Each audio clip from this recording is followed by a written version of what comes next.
நிட்வா சூறாவளியை போன்று எதிர்காலங்களிலும் பாரிய சூறாவளி ஏற்படலாம் என ஆஸ்திரேலியாவின் மேற்கு பல்கலைக்கழகத்தின் பேராசிரியர் ஷரித் பட்டியாராச்சி தகவல் ஒன்றை வெளியிட்டிருக்கிறார்.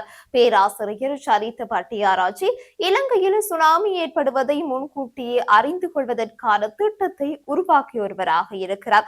அத்துடன் கடல்சார் ஆராய்ச்சிக்கான அறிவியல் பட்டம் பெற்றுக்கொண்ட முதல் இலங்கை பேராசிரியராக இருக்கிறார்.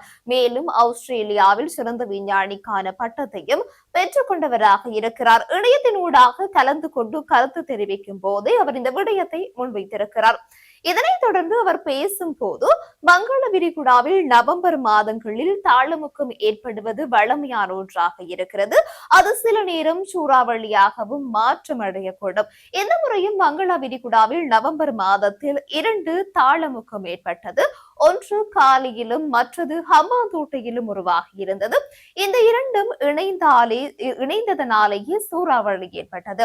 அதன் பின்னர் அந்த சூறாவளி வடக்கை நோக்கி நகர்ந்தது. இது மெதுவாக நாட்டை கடந்து செல்லும் தன்மையை கொண்டிருந்ததால் மழை வீழ்ச்சி அதிகரித்தது. இந்த காரணங்களினாலேயே பாதிப்பு அதிகமாக இருந்தது. இந்த நிலையில் எதிர்காலங்களிலும் இதே போன்ற பாரிய சூறாவளி ஏற்படக்கூடிய வாய்ப்புகள் உள்ளதாகவும் அவர் ஒரு தகவலை வெளியிட்டிருக்கிறார்.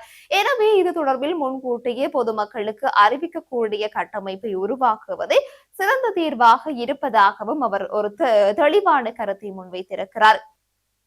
இது ஒரு புறம் இருக்கு. நாளை மறுதினம் அதிகாலை தென்கிழக்கு வங்காள விரிகுடாவில் இந்தோனேஷியாவிற்கு மேற்காக காற்று சுழற்சி ஒன்று உருவாகும் வாய்ப்பிருப்பதாக யாழ்ப்பாண பல்கலைக்கழக புவியியல் துறையின் தலைவரும் வானிலை ஆய்வாளருமான நாகமுத்து பிரதீபராஜா தெரிவித்திருக்கிறார்.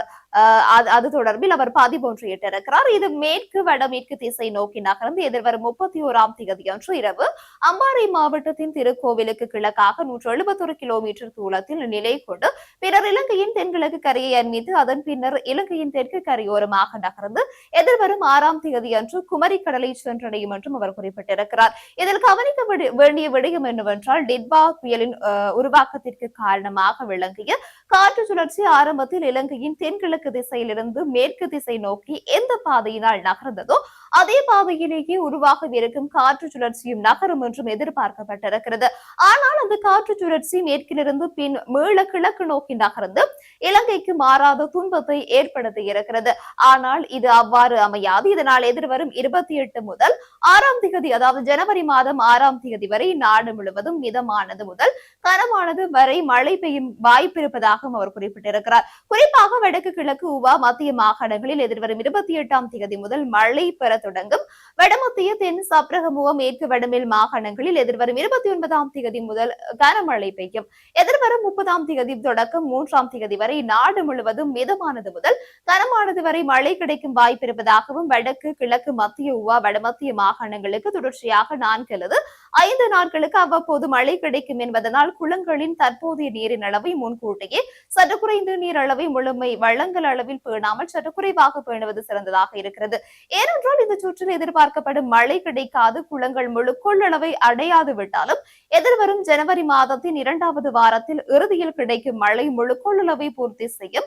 அத்துடன் ஜனவரி மாதத்தின் இறுதியில் வரை பல நாட்கள் மழை நாட்களாக அமையும் என்றும் எதிர்பார்க்கப்பட்டிருக்கிறது. மத்திய ஊவா சப்ரகம மாகாணங்களின் பெரும்பாலான பகுதிகளும் மற்றும் குருநாகல் மாவட்டத்தின் பல பகுதிகளுக்கு எதிர்வரும் 29 முதல் பரவலாக மழை கிடைக்க தொடங்கி எதிர்வரும் 4ஆம் தேதி வரை மழை தொடர்ச்சியாக அவ்வப்போது கிடைக்கும் என்பதாலும் காற்று சுழற்சி இலங்கையின் தென்கிழக்கு பகுதியில் மீது தென் பகுதியினூடாக நகரும் என்பதனாலும் மத்திய மற்றும் ஊவா மாகாணங்களின் பல பகுதிகளிலும் நாளின் அதிகுறைந்த வெப்பநிலை 9 பாகைக்கு குறைவாக பதிவாகி வருவதாலும் வெப்பநிலை 1914ஆம் ஆண்டு பிப்ரவரி மாதம் 8ஆம் தேதி நுவரேலியாவில் பதிவாகி இருந்தது.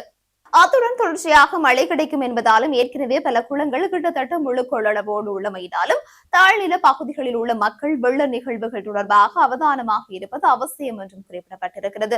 அதேபோல இந்த காற்று சுழற்சி காரணமாக எதிர்வரும் 31ஆம் தேதி முதல் கிழக்கு தென்கிழக்கு வடக்கு கடற்பகுதிகள் கொந்தளிப்பான நிலையில் காணப்படும் என்பதனாலும் கடற்றொழிலாளர்கள் கடலுக்கு செல்வதில் அவதானமாக இருப்பது அவசியம் என்றும் குறிப்பிடப்பட்டிருக்கிறது.